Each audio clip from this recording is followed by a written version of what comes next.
ناظرین، سرکار بغداد، پیران پیر، پیر دستگیر، غوث سمدانی، محبوب سبحانی، شہباز لامکانی، حضور غوث اعظم سیدنا شیخ عبد القادر جیلانی رحمۃ اللہ علیہ ایک دن اپنے مریدوں اور عقیدت مندوں کی ایک بڑی مجلس سے خطاب فرما رہے تھے۔ خطبے کے دوران ایک عجیب و غریب شخص نمودار ہوا۔ یہ شخص دیکھنے میں تو عام لگتا تھا، لیکن اس نے دعویٰ کیا کہ اس کے پاس ایک غیر معمولی طاقت ہے، وہ ہوا میں اڑ سکتا ہے۔ اس شخص نے اپنی بات ثابت کرنے کے لیے مجمع کے سامنے اڑنا شروع کر دیا۔ وہ کبھی اوپر اڑتا، کبھی نیچے اور کبھی دائروں میں چکر لگاتا تھا۔ مجمع یہ منظر دیکھ کر حیران رہ گیا، اور کچھ لوگ تو اس شخص کی تعریف کرنے لگے کہ وہ کتنا بڑا کرامت والا ہے۔ جب اس اڑنے والے شخص نے دیکھا کہ لوگ اس کی تعریف کر رہے ہیں تو وہ اور زیادہ مغرور ہو گیا۔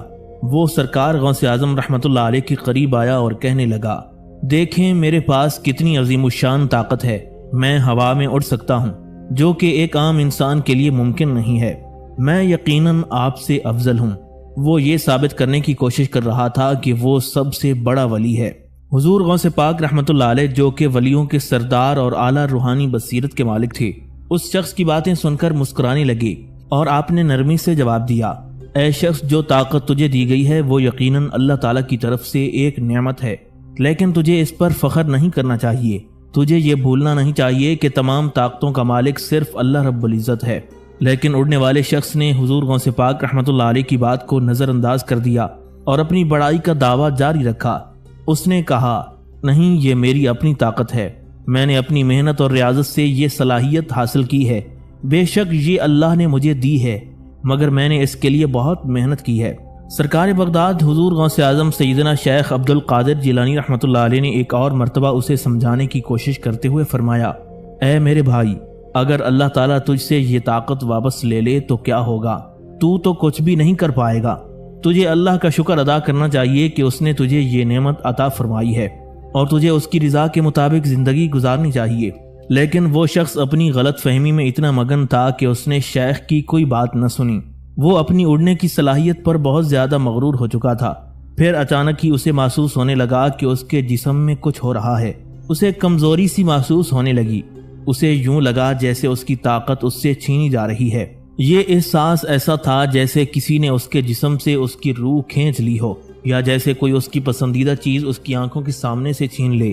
وہ گھبرا گیا، اس کا دل زور زور سے دھڑکنے لگا۔ اسے ایسا لگا جیسے اس کا وجود ہی ختم ہو رہا ہے۔ جب اس نے دوبارہ اڑنے کی کوشش کی تو وہ ہوا میں لڑکھڑانے لگا۔ اس نے اپنا توازن برقرار رکھنے کی کوشش کی، لیکن ناکام رہا۔ مجمع میں موجود لوگ جو پہلے اس کی تعریف کر رہے تھے اب اس پر ہنسنے لگے۔ اڑنے والا شخص بے بسی کی حالت میں زمین پر گر پڑا۔ اسے اپنی کمزوری اور بے بسی کا شدید احساس ہوا، بالکل اسی طرح جیسے ایک پرندہ جس کے پر کاٹ دیے گئے ہوں۔ اسے سمجھ آ گئی کہ وہ اپنی صلاحیت پر کتنا مغرور تھا، اور اس نے اللہ کی دی ہوئی نعمت کو اپنی ذاتی کامیابی سمجھ لیا تھا۔ وہ انتہائی شرمندہ ہوا اور شیخ عبد القادر جیلانی رحمۃ اللہ علیہ کے قدموں میں گر گیا۔ گڑ گڑا کر معافی مانگنے لگا اور روتے ہوئے کہنے لگا، شیخ محترم، میں نے بہت بڑی غلطی کر دی ہے۔ میں اپنی طاقت پر بہت مغرور ہو گیا تھا، اور میں نے آپ کی نصیحت کو نہیں سنا۔ براہ کرم آپ مہربانی فرما کر میرے لیے دعا کریں۔ آپ تو اولیاء کے سردار ہیں، آپ کی دعا اللہ تبارک و تعالی رد نہیں کرے گا۔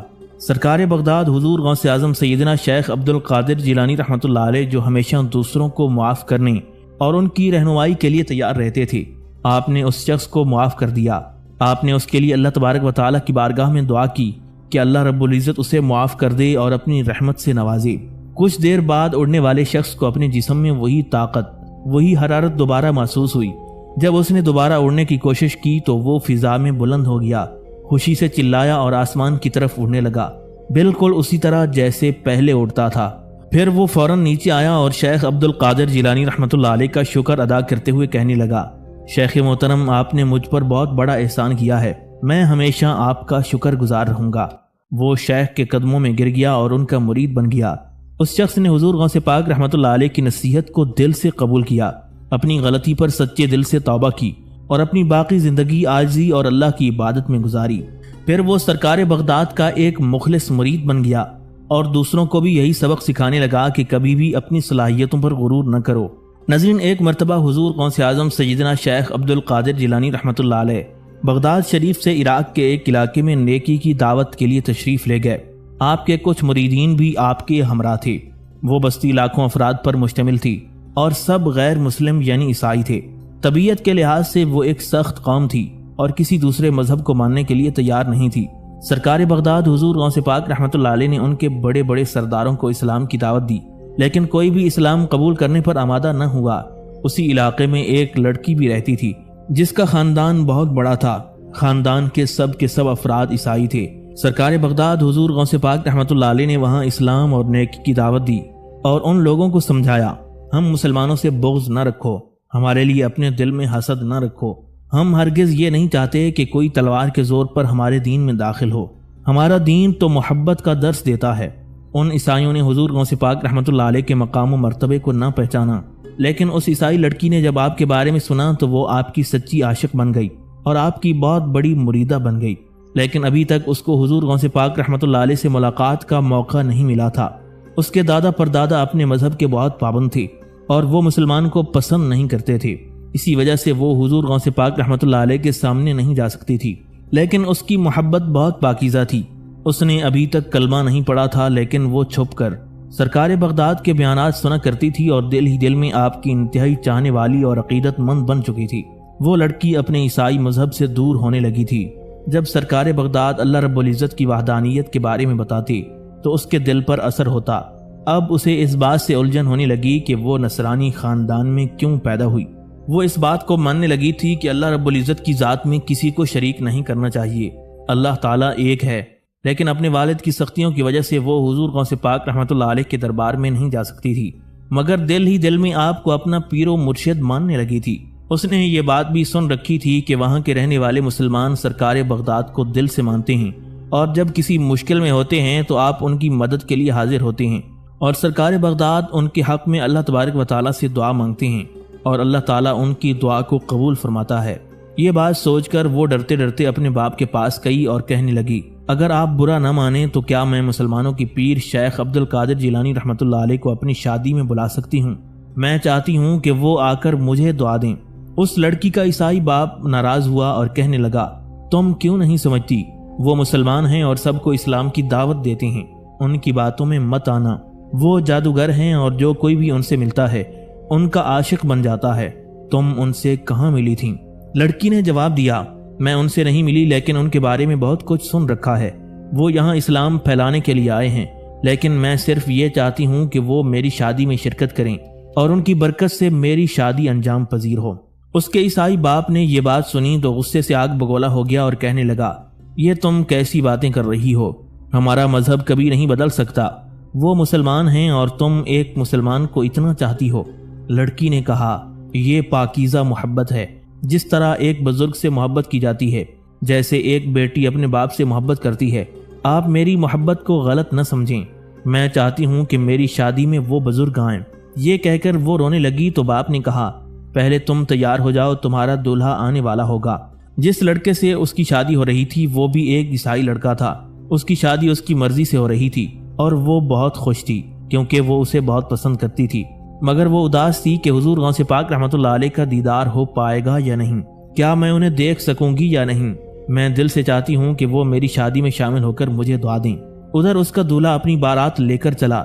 جب وہ راستے میں پہنچا تو ایک گھنا جنگل آیا جہاں خطرناک ڈاکوؤں کا قبضہ تھا۔ وہ ڈاکو کسی مسافر کو وہاں سے زندہ نہیں جانے دیتے تھے۔ وہ چھپ کر وہاں سے گزرنے والوں کو دیکھتے اور ان کے سامان پر حملہ کر دیتے۔ عیسائی دولہا باراتیوں کے ساتھ وہاں سے گزر رہا تھا کہ ڈاکوؤں نے ان پر حملہ کر دیا اور انہیں لوٹ لیا۔ عیسائی دولہا ڈاکوؤں سے بھیڑ گیا اور کہنے لگا، تم لوگ میری شادی میں رکاوٹ ڈال رہے ہو، تم نے یہاں آ کر بہت بدتمیزی کر دی ہے، مجھے میرا سامان واپس کر دو۔ دولہا کو اس طرح غصے میں دیکھ کر ڈاکوؤں کو طیش آ گیا اور انہوں نے اپنی تلوار نکال کر اس کی گردن اڑا دی۔ اس کے بعد وہ سارا سامان لوٹ کر وہاں سے چلے گئے۔ باراتی زور زور سے رونے لگے، چیخ و پکار مچ گئی اور خوشی ماتم میں بدل گئی۔ وہ جنگل تو پار کر چکے تھے، لیکن جب وہ اس جگہ پہنچے جہاں دلہن تیار بیٹھی تھی اور اپنے دولہا کا انتظار کر رہی تھی تو اس وقت تک یہ افسوسناک خبر وہاں پہنچ چکی تھی کہ راستے میں پڑنے والے گھنے جنگل میں ڈاکو چھپے ہوئے تھے اور ان ظالموں نے حملہ کر کے دولہا کو قتل کر دیا ہے۔ یہ سن کر دلہن کا باپ بے ہوش ہو گیا اور جب ہوش میں آیا تو اپنی بیٹی کو بتایا، میری بیٹی تم سہاگن نہیں بن سکو گی، تمہارے ہونے والے دولہا کو قتل کر دیا گیا ہے، تمہارا گھر اب آباد نہیں ہوگا۔ یہ دل دہلا دینے والی خبر سن کر اس لڑکی کو غم کے مارے تڑپ تڑپ کر رونا چاہیے تھا، لیکن بجائے رونے کے وہ کہنے لگی، یہ ہو ہی نہیں سکتا کہ میری خوشیاں اجڑ جائیں۔ میں جن کی مرید ہوں ان کے ہوتے ہوئے یہ ممکن نہیں کہ غم و الم میری چوکھٹ پر آئیں اور مجھے اجاڑ کر چلے جائیں۔ اس کے باپ نے کہا، یہ کیسی بہکی بہکی باتیں کر رہی ہو، تم کس کی مریدہ ہو؟ وہ جو مسلمانوں کے پیر ہیں۔ وہ لڑکی کہنے لگی، ہاں میں انہی مسلمانوں کے پیر کی عقیدت مند ہوں۔ میں نے سنا ہے کہ ان کے ہوتے ہوئے کسی مرید کو کوئی تکلیف نہیں پہنچ سکتی۔ یہ ممکن نہیں کہ میں سہاگن نہ بنوں یا میرے گھر میں دکھ اور تکلیف آئیں۔ باپ نے سمجھاتے ہوئے کہا، میری پیاری بیٹی، تو کیوں نہیں سمجھتی؟ تیرے دلہا کی گردن اڑا دی گئی ہے، اس کی لاش یہاں لائی جا رہی ہے اور اسے اسی شہر کے قبرستان میں دفنایا جائے گا۔ اب تو کسی کی دلہن نہیں بنے گی۔ یہ سفید لباس اتار دے اور کالے کپڑے پہن لے۔ وہ عیسائی لڑکی کہنے لگی، ابھی اس کے جنازے کو تیار نہ کرنا، جب تک میں نہ کہوں اسے دفنانا نہیں، میں ابھی آتی ہوں۔ باپ نے حیرت سے پوچھا، تم کہاں جا رہی ہو؟ وہ کہنے لگی، میں وہاں جا رہی ہوں جہاں آج تک میں نے قدم نہیں رکھا۔ میں شیخ عبد القادر جیلانی رحمۃ اللہ علیہ کے دربار میں جا رہی ہوں، وہ مجھے مایوس نہیں لوٹائیں گے، میں ان پر پورا یقین رکھتی ہوں۔ یہ کہہ کر وہ حضور غوث پاک رحمۃ اللہ علیہ کے دربار کی طرف جانے لگی۔ اس کے باپ نے اسے روک کر کہا، وہ مسلمان ہیں اور وہ اپنی باتوں کے ذریعے تمہیں اپنے دین میں شامل کر لیں گے۔ لیکن بیٹی رکی نہیں اور سیدھی شیخ عبد القادر جیلانی رحمۃ اللہ علیہ کے دربار میں پہنچ گئی۔ اس وقت سرکار بغداد واعظ و نصیحت فرما رہی تھی۔ وہ لڑکی آپ کے دربار میں پہنچ کر آپ کے قدموں پر گر پڑی اور روتے ہوئے کہنے لگی، میں آپ کو ماننے والی ہوں، آپ سب کے لیے برابر سوچتے ہیں، چاہے وہ کسی بھی مذہب سے ہوں۔ حضور غوث پاک رحمۃ اللہ علیہ نے فرمایا، اچھا رک جاؤ، ہمیں دعا کرنے دو۔ پھر آپ نے اللہ رب العزت کے حضور عاجزی سے دعا مانگنی شروع کی۔ آپ کافی دیر تک دعا کرتے رہے جیسے اللہ تبارک و تعالیٰ کو منا رہے ہوں۔ اے میرے پروردگار، اگر اس کے دلہا کی تقدیر میں موت لکھی گئی ہے تو اے میرے مالک، تو سب کچھ کر سکتا ہے، تیرے لیے کچھ بھی ناممکن نہیں۔ اس بیٹی کی خوشیاں لوٹا دے، تجھے تیری رحمت کا واسطہ۔ جیسے ہی سرکار بغداد نے دعا مکمل کی تو اس عیسائی دلہا کی لاش کے قریب پہنچے اور فرمانے لگے، اللہ کے حکم سے زندہ ہو جا۔ یہ فرمانا تھا کہ وہ دلہا جس کا سر اس کے بدن سے جدا ہو چکا تھا، اللہ رب العزت کے حکم سے دوبارہ زندہ ہو گیا۔ دلہا صحیح سلامت اٹھ کر بیٹھ گیا جیسے کچھ ہوا ہی نہیں تھا۔ اس عیسائی لڑکی کے چہرے پر خوشی اور مسکراہٹ واپس آ گئی۔ اس نے کہا، دیکھو میرا یقین جیت گیا، وہ یقین جو مجھے اللہ رب العزت پر تھا۔ تمام عیسائی حیران ہو کر دیکھ رہے تھے کہ جس کا سر کٹ چکا تھا وہ پھر سے زندہ ہو گیا ہے، نہ کوئی زخم باقی تھا، نہ گردن پر کوئی نشان تھا۔ وہاں موجود لوگ شور مچانے لگے کہ اب دوبارہ شادی کی تیاریاں شروع کی جائیں، لیکن تب لڑکی کا باپ آیا اور کہنے لگا، ہاں یہ شادی ہوگی، لیکن اس سے پہلے ہم سب کلمہ پڑھ کر مسلمان ہوں گے۔ ہم نے مان لیا کہ یہی سچ ہے، یہی دین حق ہے۔ آپ نے اپنی محبت سے میری بیٹی کو اپنا عقیدت مند اور مرید بنایا، تو آج ہم سب بھی آپ کو ماننے والے ہو گئے ہیں۔ یہ سن کر وہاں موجود پوری بستی کے لوگ کلمہ پڑھ کر مسلمان ہو گئے۔ ناظرین، پرانے وقتوں کی بات ہے کہ ایک علاقے پر ایک بادشاہ کی حکومت تھی۔ یہ بادشاہ انتہائی لالچی اور ظالم شخص تھا۔ بادشاہ کا ایک سپہ سالار تھا جو بہت ہی طاقتور، ہوشیار اور ساتھ ہی ساتھ ایک جادوگر بھی تھا۔ اس سب سے بڑھ کر وہ بادشاہ کا نہایت ہی وفادار بھی تھا۔ بادشاہ نے اپنے جادوگر سپہ سالار کی مدد سے ایک زیر زمین غار بنوائی تھی جس میں وہ اپنا خزانہ رکھا کرتا تھا۔ اس خزانے میں ہیرے، موتی، جواہرات، سونا چاندی اور طرح طرح کی نایاب اور قیمتی چیزیں موجود تھیں۔ اس غار کا دروازہ جادو کے ایک منتر سے بند ہوتا تھا اور اسی منتر سے کھلتا تھا۔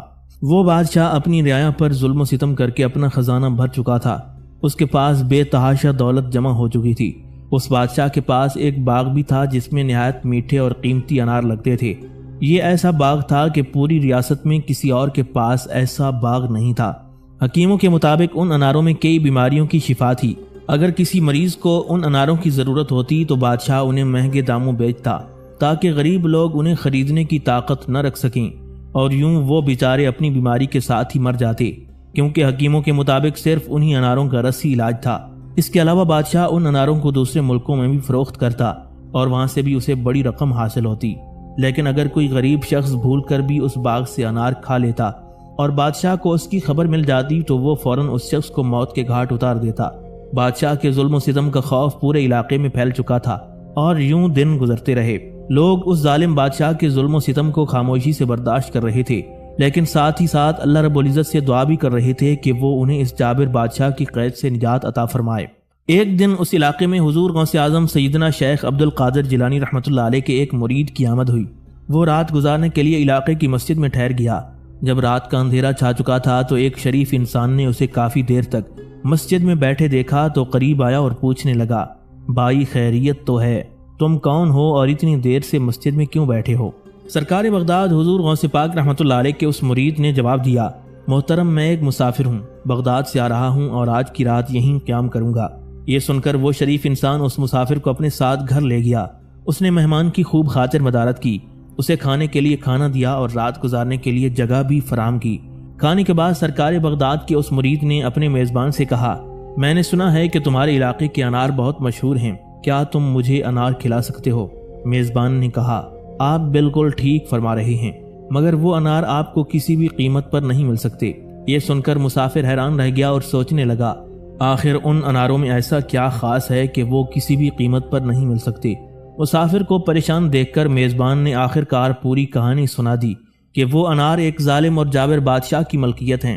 اگر کوئی شخص اس کے باغ سے ایک بھی انار کھا لے تو وہ بادشاہ اسے موت کی سزا دے دیتا ہے۔ سرکار بغداد حضور غوث پاک رحمۃ اللہ علیہ کے اس مرید نے اپنے میزبان سے کچھ نہیں کہا، مگر دل ہی دل میں ایک فیصلہ کر لیا کہ وہ اگلے دن بادشاہ سے جا کر ضرور ملے گا۔ اگلے دن سرکار بغداد کے اس مرید نے قیمتی لباس پہنا اور بادشاہ کے دربار میں جا پہنچا۔ اس نے بادشاہ سے کہا، بادشاہ سلامت، میں دوسرے ملک سے آیا ہوں، ایک تاجر ہوں اور میں نے آپ کے اناروں کی بہت شہرت سنی ہے۔ میں آپ سے کچھ انار خریدنا چاہتا ہوں اور اس کے بدلے میں منہ مانگی قیمت ادا کروں گا۔ بادشاہ چونکہ بے حد لالچی تھا، جب اس نے سنا کہ تاجر منہ مانگی قیمت ادا کرنے کو تیار ہے تو اس نے فوراً اسے شاہی مہمان خانے میں ٹھہرا دیا اور کہا، اے تاجر، آپ ہمارے معزز مہمان ہیں، آپ یہاں قیام کریں، آپ کو جتنے انار چاہیے ہوں وہ مل جائیں گے۔ بادشاہ نے کہا، آپ کو جتنے بھی انار درکار ہوں وہ ہم آپ کو دے دیں گے، لیکن اس وقت ہم ایک ضروری کام کے لیے جا رہے ہیں۔ اس ظالم بادشاہ کا معمول تھا کہ وہ روزانہ اپنی خفیہ غار میں جا کر اپنا خزانہ دیکھتا تھا۔ اس کے ساتھ اس کا جادوگر سپہ سالار بھی ہوتا تھا، جو جادوئی منتر کے ذریعے غار کا دروازہ کھولتا اور پھر بند کر دیتا۔ اس طرح کسی اور کی وہاں تک رسائی ممکن ہی نہیں تھی۔ جب بادشاہ خزانے کو دیکھ کر واپس آیا تو اپنے مہمان سے ملا اور کہنے لگا، بتاؤ میاں، تمہیں کتنے انار درکار ہیں؟ یہ سن کر سرکار بغداد حضور غوث پاک رحمۃ اللہ علیہ کے مرید نے فرمایا، نہیں، میں تو کوئی انار خریدنے والا تاجر نہیں ہوں، بلکہ میں تو ایک مسافر ہوں اور حضور غوث پاک رحمۃ اللہ علیہ کا مرید ہوں۔ میں یہاں سے گزر رہا تھا اور میں نے ان لوگوں کے برے حالات دیکھے، ان پر ہونے والے ظلم و ستم کو دیکھا تو میں ان کی مدد کے لیے یہاں رک گیا۔ پھر مرید نے کہا، بادشاہ سلامت، میں آپ کو اللہ کی ناراضی اور اس کے عذاب سے ڈرا رہا ہوں تاکہ آپ غریب رعایا پر ظلم کرنا چھوڑ دیں۔ جو خزانہ آپ نے اس غار میں جمع کر رکھا ہے وہ آپ کے کسی کام نہیں آئے گا۔ ایک دن آپ اس دنیا سے خالی ہاتھ چلے جائیں گے اور یہ خزانہ آپ کی کوئی مدد نہیں کرے گا۔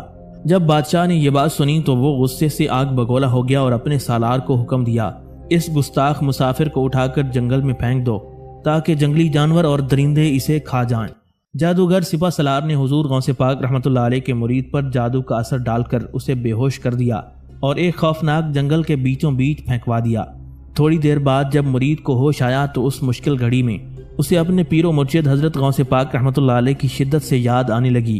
اس مرید نے اپنے پیر و مرشد کی تعلیمات پر عمل کرتے ہوئے 2 رکعت نفل ادا کیے اور اپنے رب کے حضور دعا کی، اے تمام جہانوں کے پروردگار، اے میرے پیارے رب، میں تجھے حضور غوث پاک رحمۃ اللہ علیہ کا واسطہ دیتا ہوں، اگر میری موت اسی حالت میں لکھی ہے تو میں تیری رضا پر راضی ہوں، لیکن اے پروردگار ان مظلوم دیہاتیوں کی مدد فرما، انہیں اس ظالم بادشاہ کے ظلم سے نجات عطا فرما اور ان پر کسی نیک دل انسان کو حکمران بنا دے۔ ادھر بادشاہ اپنے محل میں بیٹھا بے چینی محسوس کرنے لگا۔ اسے کچھ سمجھ نہیں آ رہا تھا کہ اچانک اس کے سینے میں گھٹن کیوں ہونے لگی ہے۔ آخرکار اس نے فیصلہ کر لیا کہ وہ اپنے خزانے کی طرف جائے تاکہ ہیرے موتی سونا اور چاندی دیکھ کر اپنے دل کو بہلا سکے۔ بادشاہ نے اپنے سپاہیوں کو حکم دیا، میں آرام کرنے جا رہا ہوں، کوئی بھی میرے کمرے میں داخل نہ ہو اور میرے آرام میں خلل نہ ڈالے۔ پھر وہ چپکے سے خفیہ غار کی طرف روانہ ہو گیا۔ جب بادشاہ خزانے والی غار میں داخل ہوا تو اسی وقت اس کا سپہ سالار وہاں سے گزرا۔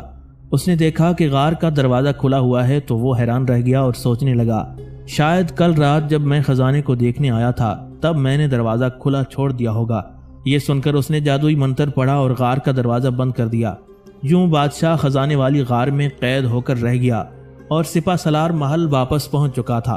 جب اس نے سپاہیوں سے بادشاہ کے بارے میں پوچھا تو سپاہیوں نے کہا، بادشاہ اس وقت آرام کر رہا ہے۔ ادھر جب بادشاہ خزانے والی غار میں اپنا دل بہلا کر باہر نکلنے لگا تو یہ دیکھ کر حیران رہ گیا کہ غار کا دروازہ باہر سے بند ہو چکا ہے۔ اس نے زور زور سے چیخنا اور پکارنا شروع کیا تاکہ کوئی آ کر اس کی مدد کرے، مگر وہاں اس کی آواز سننے والا کوئی نہیں تھا۔ بادشاہ نے بہت کوشش کی کہ کسی طرح اس قید سے نکل سکے، لیکن تقدیر الہی کو کچھ اور ہی منظور تھا۔ اس ظالم بادشاہ نے زندگی بھر کبھی کسی سختی کا سامنا نہیں کیا تھا، اور اب اسے اس قید کا شدید احساس ہو رہا تھا۔ یہ خوف اور بے بسی اس پر اتنی غالب آ گئی کہ اس کے دماغ کی نسیں پھٹ گئیں اور وہ ہیرے جواہرات کے ڈھیر پر تڑپ تڑپ کر مر گیا۔ کئی گھنٹے گزر گئے مگر بادشاہ کی کوئی خبر نہ ملی۔ تب سپہ سالار جادوگر کو پریشانی لاحق ہوئی اور اس نے بادشاہ کی تلاش شروع کر دی۔ تلاش کرتے کرتے جب وہ خزانے کی غار تک پہنچا اور اندر جا کر جو منظر دیکھا کہ بادشاہ کی لاش زندگی بھر جمع کی گئی دولت کے اوپر پڑی ہے تو وہ حیرت میں ڈوب گیا۔ وہ سمجھ گیا کہ یہ دولت جسے بادشاہ اپنی زندگی کا سب سے قیمتی اثاثہ سمجھتا تھا اس کی جان نہیں بچا سکی۔ تب اسے حضور غوث پاک رحمۃ اللہ علیہ کے مرید کے وہ الفاظ یاد آ گئے، ایک دن یہی دولت جسے تم اپنی زندگی کا مقصد سمجھتے ہو تمہاری ہلاکت کا سبب بن جائے گی۔ سپہ سالار بادشاہ کی لاش کو دیکھ کر گم سم کھڑا تھا۔ کچھ دیر بعد وہ سب کچھ چھوڑ کر جنگل کی طرف نکل گیا۔ اسے معلوم نہیں تھا کہ وہ کہاں جا رہا ہے، مگر دنیا کی محبت اس کے دل سے نکل چکی تھی۔ وہ اپنی باقی زندگی ویرانوں میں گزارنا چاہتا تھا۔ ابھی وہ جنگل میں پہنچا ہی تھا کہ اس نے دیکھا حضور غوث پاک رحمۃ اللہ علیہ کا وہی مرید جسے اس نے جنگل میں چھوڑا تھا سجدے میں گرا ہوا ہے اور اللہ تعالیٰ سے دعا کر رہا ہے۔ سپہ سالار نے روتے ہوئے اس نیک دل انسان کے قدم پکڑ لیے اور اپنے تمام گناہوں کی معافی مانگی۔ وہ مرید انتہائی رحم دل تھا، اس نے فوراً سپہ سالار کو معاف کر دیا۔ سپہ سالار کے اصرار پر سرکار بغداد کے اس مرید کو اس علاقے کا نیا حکمران بنا دیا گیا۔ اس نے انصاف کے ساتھ حکومت کی اور سب کے ساتھ اچھا برتاؤ کیا جانے لگا۔ سب سے بڑھ کر اس نے وہ اناروں کا باغ اللہ کی راہ میں وقف کر دیا۔ اب اگر کسی غریب یا ضرورت مند کو انار کی ضرورت ہوتی تو وہ بلا جھجک وہاں سے لے سکتا تھا۔ اب اس علاقے میں کوئی ظالم بادشاہ نہیں تھا اور سب لوگ خوشی و سکون کے ساتھ زندگی گزارنے لگے تھے۔ حافظ ابو العز عبد المغیث بن حرب بغدادی بیان کرتے ہیں کہ ہم لوگوں کی جماعت کے ساتھ حلب کی خانقاہ میں حضرت سیدنا غوث العظم شیخ عبد القادر جیلانی رحمۃ اللہ علیہ کی خدمت میں حاضر ہوئے تو مشائخ عراق کی ایک جماعت آپ کی مجلس میں موجود تھی، جس میں شیخ علی بن ابی نصر الہیتی، شیخ بقا ابن بطاؤ، شیخ ابو سعید قیلوی، شیخ ابو النجیب سہروردی، شیخ شہاب الدین سہروردی، شیخ یحییٰ مرتعش، شیخ ابو العباس یمانی، شیخ ابو بکر شیبانی اور شیخ ابو یعلا وغیرہ جیسی بے شمار شخصیات موجود تھیں۔ سرکار بغداد غوث الثقلین شاہ محی الدین عبد القادر جیلانی رحمۃ اللہ علیہ ممبر پر جلوہ افروز تھے، اور ایک بڑی خطبے کے دوران اچانک آپ پر حالت کشف طاری ہوئی اور آپ نے اللہ تعالیٰ کے حکم سے یہ ارشاد فرمایا، قدمی حاذہ علی رقبۃ کل ولی اللہ، یعنی میرا یہ قدم ہر ولی اللہ کی گردن پر ہے۔ تمام سامعین و حاضرین نے حضور غوث پاک رحمۃ اللہ علیہ کا یہ ارشاد سن کر اپنی گردنیں خم کر دیں۔ حاضرین کے علاوہ کرۂ ارض پر جہاں جہاں کوئی قطب، ابدال یا ولی تھا اس نے بھی حضور غوث پاک رحمۃ اللہ علیہ کی آواز سنی اور اپنی گردن جھکا لی۔ بیان کیا جاتا ہے کہ یہ فرمان سنتے ہی شیخ علی بن ابی نصر الہیتی رحمۃ اللہ علیہ ممبر کے پاس گئے اور حضور غوث پاک رحمۃ اللہ علیہ کا قدم مبارک پکڑ کر اپنی گردن پر رکھا۔ مجلس میں موجود تمام اولیاء اللہ نے اپنی گردنیں جھکا دیں۔ شیخ ابو محمد یوسف عقولی فرماتے ہیں کہ ایک دفعہ میں شیخ عدی بن مسافر کی خدمت میں حاضر ہوا تو حضرت شیخ عدی بن مسافر رحمۃ اللہ علیہ نے مجھ سے پوچھا، آپ کہاں کے رہنے والے ہیں؟ میں نے عرض کیا کہ میں بغداد شریف کا رہنے والا ہوں اور حضور غوث الثقلین شیخ عبد القادر جیلانی رحمۃ اللہ علیہ کے مریدین میں سے ہوں۔ حضرت شیخ عدی بن مسافر رحمۃ اللہ علیہ نے ارشاد فرمایا، بہت خوب، وہ تو قطب وقت ہیں۔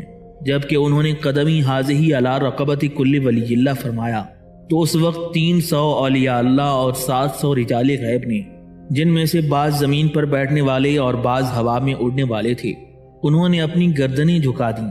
بس یہ میرے نزدیک ان کی عظمت و بزرگی کے لیے کافی دلیل ہے۔ شیخ ابو محمد یوسف عقولی ہی بیان کرتے ہیں کہ ایک عرصے کے بعد میں حضرت شیخ احمد کبیر رفاعی رحمۃ اللہ علیہ کی خدمت میں حاضر ہوا اور شیخ عدی بن مسافر کا یہ جملہ بیان کیا جو انہوں نے شہنشاہ بغداد کے متعلق فرمایا تھا، تو حضرت شیخ احمد کبیر رفاعی رحمۃ اللہ علیہ فوراً فرمانے لگے، صدق الشیخ عدی، یعنی شیخ عدی نے بالکل سچ فرمایا ہے۔ قلائد الجواہر میں لکھا ہے کہ جب حضرت سید عبد القادر جیلانی رحمۃ اللہ علیہ نے قدمی حاضی علی رقبت کل ولی اللہ فرمایا تو حضرت شیخ احمد کبیر رفاعی رحمۃ اللہ علیہ نے اپنی گردن کو جھکا کر عرض کیا علی رقبتی، یعنی میری گردن پر بھی۔ موجودہ حاضرین نے عرض کیا حضور والا آپ یہ کیا فرما رہے ہیں؟ حضرت سید احمد کبیر رفاعی رحمۃ اللہ علیہ نے ارشاد فرمایا اس وقت بغداد شریف میں حضرت شیخ عبد القادر جیلانی رحمۃ اللہ علیہ نے قدمی حاضی علی رقبت کل ولی اللہ کا اعلان فرمایا ہے اور میں نے گردن جھکا کر تعمیل ارشاد کر دی ہے۔ ایک دن شیخ ابو مدین مغربی رحمۃ اللہ علیہ نے مغرب کے شہر میں اپنی گردن کو نیزے کرتے ہوئے کہا اللہم انی اشہدو کا و اشہدو ملائکتی کا انی سمعت و اطعت، اے اللہ میں تجھ کو اور تیرے فرشتوں کو گواہ بناتا ہوں کہ میں نے تیرا حکم سنا اور تیری اطاعت کی۔ شیخ ابو مدین مغربی کے مرید نے آپ سے ان الفاظ کے کہنے کا سبب پوچھا تو آپ نے ارشاد فرمایا کہ شیخ عبد القادر جیلانی رحمۃ اللہ علیہ نے آج بغداد شریف میں فرمایا ہے قدمی حاضی علی رقبت کل ولی اللہ، یعنی میرا یہ قدم ہر ولی اللہ کی گردن پر ہے۔ اس کے کچھ عرصے بعد حضور غوث پاک رحمۃ اللہ علیہ کے مریدین بغداد شریف سے واپس آئے تو حضرت ابو مدین مغربی رحمۃ اللہ علیہ کے مریدین نے وہ دن اور وہ وقت بتایا جب حضرت ابو مدین رحمۃ اللہ علیہ نے اپنی گردن کو نیچے کیا تھا تو حضور غوث پاک رحمۃ اللہ علیہ کے مریدین نے تصدیق کرتے ہوئے کہا کہ اسی روز اسی وقت حضور غوث پاک رحمۃ اللہ علیہ نے بغداد شریف میں قدمی حاضی علی رقبت کل ولی اللہ کا اعلان فرمایا تھا۔ حضرت شیخ ماجد قروی رحمۃ اللہ علیہ کا بیان ہے کہ جب سیدنا غوث پاک رحمۃ اللہ علیہ نے قدمی حاضی علی رقبت کل ولی اللہ ارشاد فرمایا تھا تو اس وقت کوئی ولی اللہ زمین پر باقی نہ رہا کہ جس نے تواضع اور آپ کی عالی مرتبہ کا اعتراف کرتے ہوئے گردن نہ جھکائی ہو، اور نہ ہی اس وقت صالح جنات میں سے کوئی ایسی مجلس تھی کہ جس میں حضور غوث پاک رحمۃ اللہ علیہ کی اس امر کا ذکر نہ ہوا ہو۔ تمام دنیا عالم کے صالح جنات کے وفد حضور غوث پاک رحمۃ اللہ علیہ کے دروازے پر حاضر تھے۔ ان سب نے آپ کو سلام کا ہدیہ پیش کیا اور سب کے سب آپ کے دستے مبارک پر طائب ہو کر واپس پلٹے۔ شیخ ابو سعید قیلوی رحمۃ اللہ علیہ کا بیان ہے کہ جب حضرت شیخ عبد القادر جیلانی رحمۃ اللہ علیہ نے قدمی حاضی علی رقبت کل ولی اللہ فرمایا تو اس وقت آپ کے قلب پر تجلیات الہی وارد ہو رہی تھیں اور رسول اللہ صلی اللہ علیہ وسلم کی طرف سے آپ کے پاس ایک خلعت باطنی بھیجا گیا جسے ملائکہ مقربین کی ایک جماعت نے لا کر اولیاء کرام کے چرمٹ میں حضرت سیدنا شیخ عبد القادر جیلانی رحمۃ اللہ علیہ کو پہنایا۔ اس وقت ملائکہ اور رجال الغیب حضور غوث پاک رحمۃ اللہ علیہ کی مجلس کے گردا گرد صف در صف ہوا میں اس طرح کھڑے تھے کہ آسمان کے کنارے ان سے بھرے نظر آ رہے تھے۔ اس وقت روئے زمین پر کوئی ولی ایسا نہیں تھا کہ جس نے اپنی گردن سرکار بغداد کے فرمان کے آگے نہ جھکائی ہو۔ حضرت شیخ ابو المفاخر عدی نے فرمایا کہ میں نے اپنے چچا حضرت شیخ عدی بن مسافر رحمۃ اللہ علیہ سے پوچھا کیا پہلے گزرے ہوئے مشائخ میں سے کسی نے کہا کہ میرا قدم ہر ولی کی گردن پر ہے؟ شیخ عدی بن مسافر فرمانے لگے نہیں۔ میں نے عرض کیا کہ پھر اس امر کے کیا معنی ہیں کہ شیخ عبد القادر جیلانی رحمۃ اللہ علیہ نے ایسا کہا ہے؟ شیخ عدی بن مسافر رحمۃ اللہ علیہ فرمانے لگے یہ بات اس امر کو ظاہر کرتی ہے کہ وہ اپنے وقت میں فرد ہیں۔ میں نے پوچھا کہ کیا ہر وقت کے لیے ایک فرد ہوتا ہے؟ شیخ عدی بن مسافر رحمۃ اللہ علیہ نے فرمایا ہاں، لیکن ان میں سے کسی کو سوائے عبد القادر کے اس فرمان کا امر نہیں ہوا۔ میں نے کہا کیا ان کو اس امر کا حکم ہوا تھا؟ فرمانے لگے نہیں، تمام اولیاء نے اپنے سروں کو اس حکم ہی کی وجہ سے جھکایا تھا۔ کیا تمہیں معلوم نہیں کہ ملائکہ نے حضرت آدم علیہ السلام کو حکم کے بغیر سجدہ نہیں کیا؟ ایک شخص نے 3 رمضان المبارک 599 ہجری کو حران کی جامع مسجد میں حاضر ہو کر شیخ حیات بن قیس حرانی سے بیعت ہونے کی درخواست کی تو آپ نے پوچھا کیا تمہیں میرے علاوہ کسی اور سے بھی نسبت حاصل ہے؟ اس نے جواب دیا کہ میں حضرت شیخ عبد القادر جیلانی رحمۃ اللہ علیہ سے منسوب رہا ہوں، لیکن نہ تو میں نے ان سے خرقہ حاصل کیا اور نہ ہی کچھ اور حاصل کر سکا۔ اس پر شیخ حیات بن قیس حرانی فرمانے لگے ہم نے بھی طویل عرصے تک حضور غوث پاک رحمۃ اللہ علیہ کے سائے میں زندگی گزاری ہے اور آپ کے نور معرفت سے بہت ہی خوشگوار جام پیے ہیں۔ آپ جس وقت سانس لیتے تو آپ کے دان مبارک سے ایک شعار نمودار ہوتی جس سے پورا عالم منور ہو جاتا تھا۔ تمام اہل معرفت کے احوال ان کے مراتب کے اعتبار سے آپ پر روشن ہو جایا کرتے تھے، اور جس وقت آپ کو یہ کہنے کا حکم دیا گیا کہ قدمی حاضی علی رقبت کل ولی اللہ، تو اللہ تعالیٰ نے تمام اولیاء کرام کے قلوب میں انوار و تجلیات کا اضافہ فرما دیا، ان کے علوم میں برکت عطا کی، ان کے مراتب میں رفعت بخشی، اور انہیں سر جھکا دینے کے صلے میں انبیاء و صدیقین اور شہداء و صالحین کے زمرے میں شامل کر دیا گیا۔ مشائخ کی ایک عظیم جماعت سے یہ منقول ہے کہ حضرت سید عبد القادر جیلانی رحمۃ اللہ علیہ نے جب قدمی حاضی علی رقبت کل ولی اللہ کا اعلان فرمایا تو اس وقت ایک بہت بڑی جماعت ہوا میں اڑتی ہوئی نظر آئی۔ وہ جماعت حضور غوث پاک رحمۃ اللہ علیہ کی خدمت میں حاضر ہونے کے لیے آئی، اور حضرت سیدنا خضر علیہ السلام نے ان کو آپ کی خدمت اقدس میں حاضر ہونے کا حکم فرمایا تھا۔ جب سرکار بغداد نے اعلان فرمایا تو تمام اولیاء رحمان نے آپ کو مبارکباد دی اور اس طرح ہدیہ تبرک پیش کیا: اے بادشاہ ہو امام الوقت، اے قائم بامر الہی، اے وارث کتاب اللہ اور سنت رسول اللہ صلی اللہ علیہ وسلم، اے وہ عالی مرتبت کے زمین و آسمان جس کا دسترخوان ہے اور تمام اہل زمانہ جس کے اہل و عیال ہیں، اے وہ ذی وقار جس کی دعا سے بارش برستی ہے، جس کی برکت سے جانوروں کے تھنوں میں دودھ اترتا ہے، جس کے روبرو اولیاء کرام سر جھکائے ہوئے ہیں، جس کے پاس رجال غیب کی 40 صفیں نیاز مندانہ طریقے سے کھڑی ہوتی ہیں، ان کی ہر صف میں 70 مرد ہیں، اے وہ عالی مقام جس کے ہاتھ کی ہتھیلی پر یہ لکھا ہوا ہے کہ اللہ تعالیٰ اس کے ساتھ کیے گئے وعدے کو پورا کرے گا، اور جس کی 3 سالہ عمر شریفہ ہی میں فرشتے اس کے ارد گرد پھرتے تھے اور اس کی ولایت کی خبر دیتے تھے۔